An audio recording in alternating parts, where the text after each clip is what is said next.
Bueno, vamos a hablar del nervio trigémino. Es un par craneal que tiene dos componentes, un componente motor voluntario para los músculos de la masticación y un componente de sensibilidad general que recoge este tipo de información a partir de cara, cráneo y cavidades en la mayor parte de su extensión. El componente motor voluntario tiene origen real a nivel del núcleo motor del quinto localizado en el tercio medio del puente y por el cual recibe el nombre ese corte o ese nivel del tallo. El componente de sensibilidad general, por otro lado, tiene origen real mayoritariamente a nivel del ganglio de Gasser que está localizado en la porción petrosa del temporal mirando hacia la fosa media en una localización epidural mayoritariamente. Por otro lado, este componente también puede tener origen real en el núcleo mesencefálico del quinto que está localizado al interior del tallo cerebral y que tiene unas particularidades porque cuenta con neuronas monopolares glutamatérgicas que son características de los ganglios a nivel periférico y se van a relacionar de forma directa con receptores. Entonces va a ser prácticamente un ganglio localizado a nivel central o una excepción a la regla de organización del sistema nervioso. Vamos a ver entonces que la parte periférica del trigémino va a dividirse en tres nervios y vamos a observar dentro de estos inicialmente la distribución del componente de sensibilidad general para dejar al final el componente motor voluntario. Entonces está la rama B1 que ingresa a la órbita por la fisura orbitaria superior, la rama B2 que tiene tránsito por el foramen redondo y la rama B3 que tiene tránsito por el foramen oval. En cuanto a la rama oftálmica o B1 nos vamos a encontrar que ella va a tener un recorrido posterior al ganglio de Gasser en relación con el seno cavernoso que habíamos descrito cuando estudiamos pares tercero, cuarto y sexto y se puede lesionar a ese nivel con esos pares. Y por otro lado ingresa a la órbita también por el orificio por el cual ingresan esos pares, que es la fisura orbitaria superior, donde se divide generando tres ramas, la rama lacrimal, la nasociliar y la frontal, como pueden ver en la diapositiva. La lacrimal recoge sensibilidad general de la región lacrimal y es más pequeña. La frontal tampoco es tan extensa, ella va a recoger de toda la región de la frente, se va a dividir en el nervio supraorbitario y supratroclear, que le van a permitir recoger de esos sectores. Y la nasociliar tiene unas más numerosas ramas y se extiende a unos sectores un poco más profundos. Por ejemplo, a través de los nervios ciliares longo recoge el cuerpo ciliar, del iris, de la córnea, y sería entonces la vía de entrada para el reflejo corneal, que va a ser un reflejo muy importante que entra por el quinto par y sale por el séptimo. Si yo genero entonces algún tipo de intento de presión sobre la córnea, tienden los orbiculares de los párpados a cerrarse y a eso le llamamos el reflejo corneal. La córnea tiene principalmente nociceptores. Es un sector que no está diseñado para que tengamos algún tipo de sensibilidad diferente sobre él porque sería muy incómodo al momento de abrir y cerrar los párpados. Pero cuando hay lesión se genera un dolor intenso de la misma, también a modo de protección claramente, que es para lo que sirve este mecanismo. Vamos a tener entonces otros ramos de la parte nasociliar, como los nasales, que van a cubrir toda la porción nasal, como aquellos sectores que tienen que ver con los senos, están los nervios etmoidales anterior y posterior, que van a cubrir parte de los senos paranasales, tanto etmoidales como esfenoidales, y pues que también se van a caracterizar porque sus terminales están en alta relación con nociceptores, motivo por el cual también no tenemos una sensibilidad muy amplia de los senos o muy específica, sino hasta aquel momento en el cual presentamos algún tipo de inflamación o sinusitis de forma particular. Estas son las generalidades de la rama oftálmica. En cuanto a las generalidades de la rama maxilar, entonces vamos a encontrarnos pues que ella tiene un recorrido por el foramen redondo y luego sufre procesos de división. Va a recoger sensibilidad general a través de la rama cigomática de porciones más superiores, a través de las ramas infraorbitarias de porciones inferiores a la órbita, como su nombre lo indica, a través de los nervios alveolares superiores, que son varios, el anterior, el medio, el posterior, de toda la región superior de los dientes. Y allí hay varios tipos de modalidades sensoriales, porque depende del sector del cual se esté recogiendo, ¿cierto? En el caso particular de los alvéolos, vamos a tener también una concentración más alta de nociceptores que de otro tipo de receptores, y por eso de esa cavidad particular no tenemos una noción muy amplia hasta que hay un proceso inflamatorio local. Tenemos también las ramas palatinas que van a recoger de los sectores palatinos y pues van a ser importantes en el recorrido de este nervio maxilar. Por último tenemos la porción mandibular. La porción mandibular del trigémino va a tener recorrido por el foramen oval y va a sufrir divisiones que van a generar los nervios bucales, el nervio lingual, que es conocido ampliamente y de forma más importante porque recoge la sensibilidad general de los 2/3 anteriores de la lengua. Recordemos que la lengua también tiene modalidades de sensibilidad general, las experimenta como tacto simple, tacto discriminativo, dolor, temperatura. Esas modalidades en los 2/3 anteriores son recogidas por el trigémino a través de este nervio. Y también es importante denotar que estos nervios a este nivel tan periférico son sectores de confluencia, o sea que probablemente varias de las ramas que yo estoy mencionando aquí las vamos a estudiar en otros pares craneales. Encontramos entonces todo lo que hace relación al nervio alveolar inferior que complementaría la tarea de los alveolares que vimos en el maxilar. Acá tendríamos entonces cubierta toda la parte de los dientes inferiores y de los sectores del paladar de este sector, ¿sí? Toda la parte bucal, perdón, de este sector. Bueno, y por último, quedaríamos entonces con el nervio auriculotemporal, que sería un poco más posterior y que también va a permitir comunicación con otros pares craneales. Si uno pudiera hacer una representación gráfica de los sectores al menos superficiales de los cuales recogen las ramas del trigémino, tendríamos una división como esta que es muy práctica para una valoración clínica. Entonces vendríamos párpado superior y región anterior de la nariz, todo lo que es la rama oftálmica, párpado inferior, la rama maxilar, con labio superior incluido, y todo lo que es el ramo pues de la mandíbula, el labio inferior, la región mandibular. El resto pues es recogido ya por ramas cervicales. Entonces, hasta allí llevamos únicamente una exploración muy básica, realmente no profunda, de la parte periférica del trigémino. Vamos al énfasis de este curso que es sistema nervioso central. Entonces, las neuronas que están localizadas en el ganglio de Gasser o ganglio trigeminal son neuronas monopolares glutamatérgicas que se bifurcan en la medular del ganglio.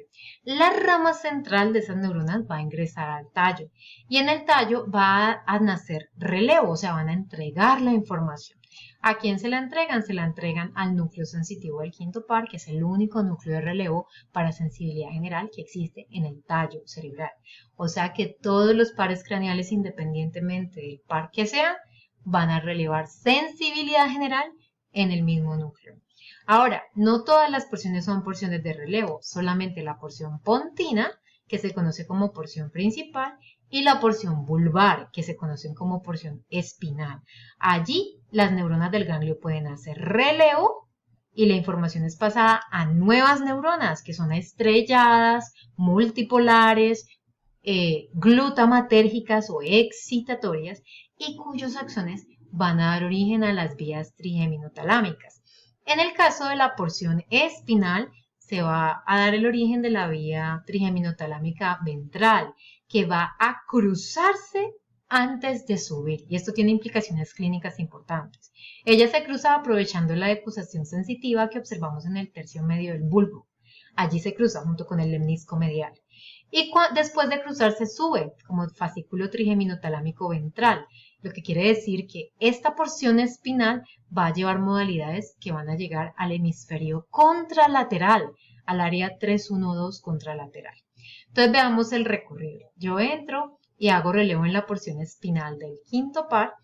Una vez hago relevo en la porción espinal del quinto par, las neuronas glutamatérgicas se cruzan, ascienden por el haz trigémino-talámico ventral cruzadas, ¿cierto? Y llegan al núcleo ventral posterior medial y de allí al área 312 de forma cruzada. Este núcleo o esta porción del núcleo sensitivo del quinto, la que es espinal, recoge información de dolor y temperatura de la cara. Entonces, hasta el momento tenemos que todo lo que es termoanalgesia de la cara es contralateral. Por otro lado está la porción pontina. La porción pontina va a recibir información, se hace relevo y esta porción pontina o principal sube, ascienden los axones formando el tracto trigémino-talámico dorsal que va a hacer relevo en el ventral posterior medial y de ahí en el área 312. Por lo tanto, la sensibilidad recogida por esta porción es ipsilateral y corresponde a las modalidades de tacto simple y tacto discriminativo de la cara, que llegan al área 312 ipsilateral. Bueno, ¿y qué sucede con el núcleo mesencefálico del quinto? Que lo he nombrado en este video como una excepción a la regla. Con él vamos a tener claro que tiene neuronas monopolares parecidas a los de los ganglios, cuya rama periférica va a salir por el origen aparente del quinto, que es la base de los pedúnculos cerebelosos medios, va a pasar por un lado del ganglio de Gasser. Pasa por un lado el ganglio de Gasser, pero no tiene nada que ver con el ganglio en términos de relevo, o sea, allí no hay ni tampoco de origen real. Los somas de las neuronas están en el núcleo mesencefálico del quinto. Entonces los axones pasan por un ladito del ganglio ahí mismo, ¿sí? Y se distribuyen por cualquiera de las tres ramas, oftálmica, maxilar o mandibular, dependiendo pues de los sectores donde se deba recoger la modalidad con la que trabaja el núcleo mesencefálico.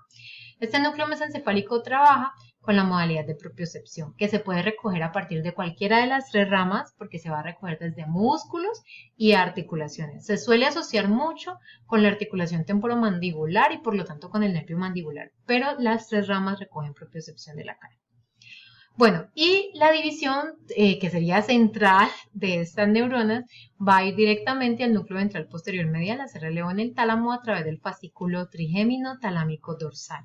Y con eso completaríamos la comprensión del núcleo sensitivo del quinto par. Eso en cuanto al componente de sensibilidad general. El componente motor voluntario es bastante más sencillo. Tiene origen real en el núcleo motor del quinto par localizado a nivel del tercio medio del puente con neuronas colinérgicas, multipolares, estrelladas, controladas de forma bilateral por el área 4 y que van a salir aquí dibujadas en color amarillo en compañía del resto del nervio por la base de los pedúnculos cerebelosos medios y se van a distribuir preferencialmente por la rama B3. Y una vez se distribuyen por la rama B3 o mandibular, van a inervar los músculos de la masticación, que van a incluir entonces el temporal, los ptericoideos medial y lateral y el macetero. Entonces vamos a tener toda esta distribución en relación con la musculatura de la masticación. Antes de pasar al séptimo, pues podemos mencionar que lesiones del quinto realmente hay algunas que son sobresalientes, como la neuralgia del trigémino, que no se sabe exactamente etiológicamente a qué se debe, porque las inflamaciones neurales pueden tener múltiples factores, ¿cierto?, que predisponen. Entonces está esta inflamación del nervio en algunos sectores que induce pues un dolor muy fuerte e insoportable en la cara, descrito por los pacientes como uno de los peores dolores de su vida y pues al ser crónico de difícil manejo y tratamiento también porque está muy asociado a fenómenos emocionales, fenómenos de estrés. Bueno, eso por ahí. Podríamos tener algunos cuadros similares a la neuralgia ocasionados por tumores. Eso también se puede presentar en este caso pues particular del trigémino. Vamos a ver entonces el facial. El facial es un nervio que tiene 4 componentes de los 5 que nos aprendimos en este curso. El primer componente del facial es el componente motor voluntario. Es un componente que tiene origen real en el núcleo motor del séptimo, localizado en el tercio inferior del puente a nivel de los colículos faciales. El segundo componente, y que va a generar entonces inervación para los músculos de la mímica facial, por los cuales el par craneal recibe su nombre. El segundo componente es un componente motor involuntario. El componente motor involuntario del facial tiene 2 orígenes reales. Hay uno central, que es el núcleo salivatorio superior y lacrimal. Y hay otro periférico, u otros periféricos que van a ser el ganglio tericopalatino y el ganglio submandibular, que los vamos a estudiar posteriormente. Y va a proveer la inervación de las glándulas de la cara, exceptuando las sudoríparas y la parótida. El tercer componente del nervio facial, que no se observa aquí claramente, porque no están los ganglios, esto es bien central, sería el componente de sensibilidad general. El componente de sensibilidad general del facial va a recoger del meato acústico externo, la aurícula y la porción de piel que cubre el integumento o el integumento del proceso mastoideo, toda esta parte detrás de la oreja, va a ser recogida desde este nervio. Y por otro lado tenemos un componente de sensibilidad especial, que en este caso habíamos mencionado que iba a tratarse de gusto, que va a estar relacionado con la recepción de la información gustativa de los 2/3 anteriores de la lengua. Y cuando digo gusto me refiero a la capacidad de sensar sabores básicos, salado, ácido, dulce, umami, ¿sí? Van a recogerse desde estos sectores.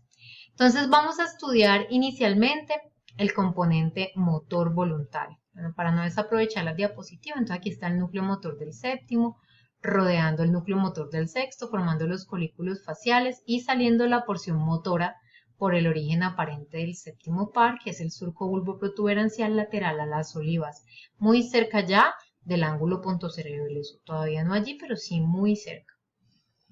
Y aquí observamos entonces que una vez el nervio pues sale del tallo, va a ingresar a la porción petrosa del temporal por un canal que se llama el canal, un canal que se llama el canal del facial, y va a ingresar por un orificio que se conoce como el meato acústico interno. Entonces vamos a ver el primer componente. El primer componente del facial que vamos a estudiar es el componente motor voluntario. Componente motor voluntario mencionamos que tiene origen real en el núcleo motor del séptimo par localizado a nivel del tercio inferior del puente, colículos faciales. Y las neuronas son colinérgicas y son multipolares, son estrelladas y están controladas por la corteza de una forma bastante especial que voy a conservar para el final del séptimo porque quiero hacerle a esto un correlato clínico. Entonces tiene inervación en un sector contralateral y en otro sector bilateral. Después vamos a entrar en detalles. Bueno, las fibras van a salir por el origen aparente del séptimo, que es el surco bulboprotuberancial lateral a las olivas, y nos vamos a encontrar entonces con el ingreso pues al canal del facial. Cuando se hace ese ingreso, vamos a tener que va a ser un recorrido intraóseo que le va a permitir después salir por un foramen que se conoce como el foramen estilomastoideo. Cuando él sale el cráneo por el foramen estilomastoideo, va a atravesar la parótida sin inervarla, no tiene nada que ver con su inervación, y se va a dividir, como se observa aquí, casi que intraparotidiamente en varias ramas. Entonces vamos a tener el nervio temporal, vamos a tener todo lo que es la parte cigomática, la bucal, la mandibular y la cutánea del cuello. Y esto va a generar inervación para los músculos de la mímica facial, como el orbicular de los párpados, los elevadores del ala nasal, los orbiculares de los párpados, los mentonianos. Entonces vamos a tener pues toda esta parte de gesticulación favorecida por la acción de este nervio. Algunas ramas posteriores van a ir entonces a relacionarse, lo cual es muy importante clínicamente, a través del nervio cuerda del tímpano con el músculo estapedio. Y eso va a ser bien importante porque este músculo que está localizado a nivel del oído medio va a participar en unos procesos que se conocen como fenómenos de impedancia y que van a regular las tareas de control, ¿cierto?, de los estímulos a nivel del oído medio, como lo vamos a estudiar a profundidad en sistema auditivo. Entonces, cuando hay lesiones de esta rama o el nervio en general, porque las lesiones aisladas no son comunes, se pueden presentar pérdidas de esos procesos de impedancia a nivel de la audición. El segundo componente es el componente motor involuntario. Todo componente motor involuntario tiene dos orígenes reales mínimos, uno central y uno periférico. El origen real central de este componente es el núcleo salivatorio superior y lacrimal, que está localizado a nivel del tercio superior del bulbo raquídeo. Allí lo estudiamos, ¿cierto? Miren que aquí se ve justo en la transición y que recibe control hipotalámico que se ve bellísimo en esta gráfica a través del fascículo longitudinal dorsal. Las fibras salen entonces, mayoritariamente salen separadas en la mayoría de los especímenes, quiero decir, formando un nervio que se llama el nervio intermedio, pero pueden minoritariamente salir con el resto del nervio y ellas pues, entonces van a hacer el mismo recorrido para distribuirse en búsqueda de los orígenes reales periféricos, que van a ser el ganglio pterigopalatino y el ganglio submandibular, ¿cierto? Como lo observamos aquí. La cuestión es que la parte inicial, la que se va a buscar el ganglio pterigopalatino para caer en la fosa pterigopalatina, debe desviarse del canal del facial por donde estaba haciendo su recorrido e ingresar por el hiato del nervio petroso menor. Y por allí entonces va a tener su facilidad para encontrar la fosa pterigopalatina y hacer sinapsis. Una vez hace sinapsis con las neuronas del ganglio, recordemos que estas neuronas son colinérgicas también, que también son multipolares y que van a generar las fibras postganglionares. Y las fibras postganglionares van a inervar la glándula lacrimal y las glándulas de la mucosa nasal y de la mucosa oral. Entonces, toda esa aumentación de esa zona va a ser dependiente de la actividad de esta división. La otra división, entonces, la que va a tener el curso hacia la región submandibular, va a ser sinapsis en el ganglio submandibular y este va a generar fibras postganglionares hacia la glándula submandibular y hacia la glándula sublingual, que son glándulas salivales. Entonces, esa va a ser la tarea principalmente de este componente. El tercer componente es el componente de sensibilidad general. El componente de sensibilidad general, como todos los componentes de sensibilidad general, tiene origen real en un ganglio. Este ganglio se conoce como el ganglio geniculado y está localizado al interior del canal del facial. Y es un ganglio sensitivo típico, o sea que tiene neuronas monopolares glutamatérgicas que se bifurcan. La rama central pues ingresa y hace relevo en el núcleo sensitivo del quinto, porque nosotros ya sabemos que si es sensibilidad general, el único que las recibe es el núcleo sensitivo del quinto. Entonces hace relevo en el núcleo sensitivo del quinto y de allí se envían pues al núcleo ventral posterior medial y al área 3-1. Y la rama periférica, entonces sigue el recorrido por el canal del facial y se va a distribuir entonces, como les mostré ahorita, hacia el meato acústico externo, la aurícula y el integumento del proceso mastoideo. Toda esa región pues externa que no sé con qué podríamos correlacionarla, de pronto con una otitis externa, ¿sí? En ese sector, básicamente. Bueno, es un componente muy pequeño. Vamos a ver el componente de sensibilidad especial. El componente de sensibilidad especial tiene origen real en el ganglio geniculado, el mismo ganglio del que estábamos hablando en el componente anterior, con neuronas monopolares glutamatérgicas que se bifurcan, la rama central ingresa al tallo y en el tallo la información es recogida por el único núcleo que recoge aferentes gustativas y viscerales, que como lo vimos en la clase de componentes es el núcleo solitario. El núcleo solitario envía la información a través del tracto solitario al tálamo, al núcleo ventral posterior medial, y el núcleo ventral posterior medial lo envía al área 43, que es el área gustativa primaria. La parte periférica entonces emerge por el origen aparente del par craneal. Perdón, ya íbamos en el ganglio, estamos desde el ganglio, sí, qué pena. Entonces ya estamos al interior del canal del facial. La parte periférica de las neuronas va a continuar el recorrido, una trayectoria entonces recurrente, no sale, sino que es recurrente, y se distribuye entonces a todo lo que es la porción lingual también, para recoger entonces la sensibilidad gustativa de los 2/3 anteriores de la lengua. Ojo que estos ya son sabores básicos, ¿no? Vamos a hacer sensado, salado, ácido, dulce, umami, casi todas las modalidades menos el amargo que es muy posterior, pero eso lo verán pues en fisiología de gusto. Bueno, entonces hasta aquí estamos con estos componentes. Podemos hacer un recorrido para comentarles qué cosas podemos encontrar en relación con el nervio facial. Voy a adelantarme y luego me devuelvo porque estas diapositivas me quedaron en desorden. Entonces, bueno, aquí les quería comentar el control al cual se somete el núcleo motor del séptimo. El núcleo motor del séptimo se somete a un control por parte de la corteza cerebral que es especial. Ese núcleo lo podemos dividir en 1/3 superior y 2/3 inferiores. El tercio superior va a recibir inervación cortical bilateral y los 2/3 inferiores van a recibir inervación cortical contralateral. Entonces, si ustedes observan aquí, la porción de arriba recibe inervación cortical bilateral, ¿cierto? Y la porción de abajo únicamente contralateral de la otra corteza. La porción superior, el tercio superior, regula la musculatura de la frente, básicamente, y los 2/3 inferiores regulan el resto de la musculatura de la hemicara, o sea, todos los músculos del párpado inferior para abajo, básicamente. Entonces nos vamos a encontrar con el siguiente panorama clínico. Yo puedo tener lesiones del nervio facial que involucren la primera neurona o neurona motora superior, o sea, la piramidal que está localizada en el área 4 y cuyo axón va a descender por toda la vía corticonuclear hasta alcanzar el núcleo motor del séptimo par. O puedo tener lesiones de neurona motora inferior, o sea, de la neurona que está localizada en el núcleo y que va a salir por el origen aparente del par craneal hasta llegar a las 5 ramas que estudiamos en el componente motor voluntario para ejercer control sobre la musculatura de la mímica facial. Entonces, los dos van a ser muy diferentes clínicamente.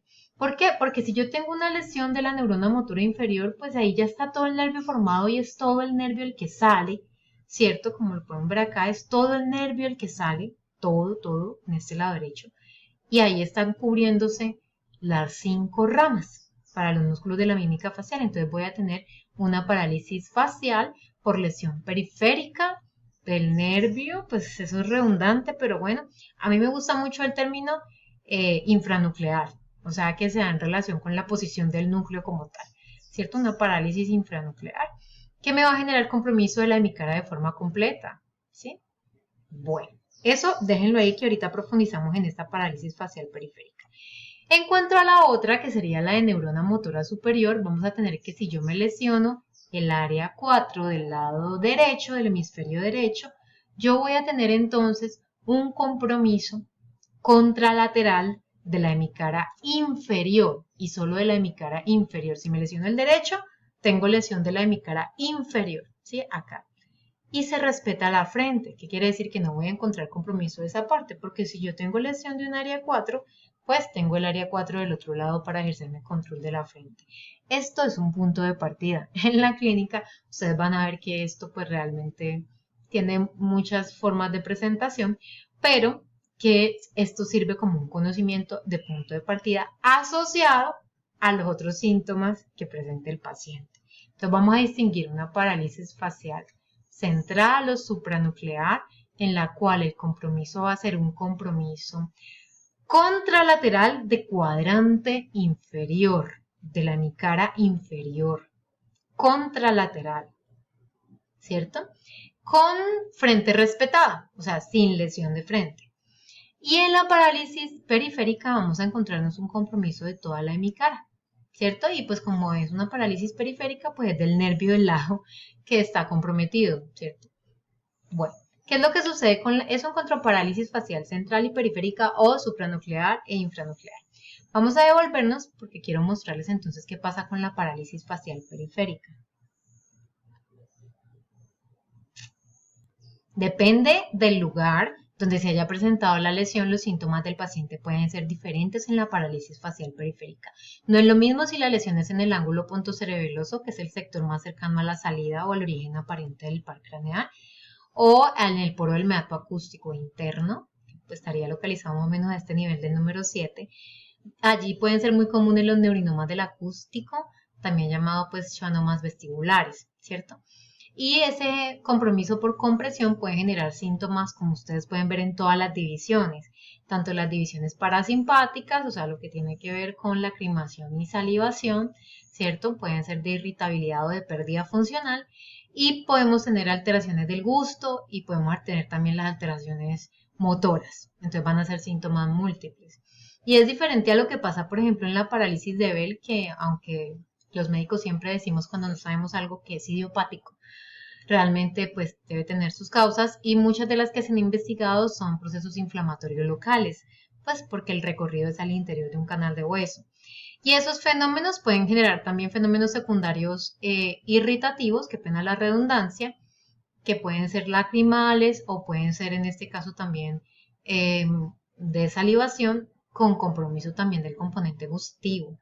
Entonces, en la parálisis de Bell también podríamos observar ese tipo de cosas como la cialorrea o la epífora que estuvieran presentándose. En cambio, cuando uno tiene lesiones que ya estén, digamos, después del foramen estilomastoideo, muy comúnmente a ese nivel, o posterior a él, por ejemplo, en la parótida, podríamos encontrar que las lesiones a ese nivel nos podrían generar una parálisis facial motora pura, o sea que tuviéramos compromiso solamente del componente motor del nervio. Y así usted observa porque es importante aprender neuroanatomía para algunas cosas en la clínica. Entonces puede hacer un estudio de los sectores, de los posibles, digamos, de las posibles etiologías y de cuáles serían los compromisos clínicos que tendría el paciente. Eso fue todo. Gracias.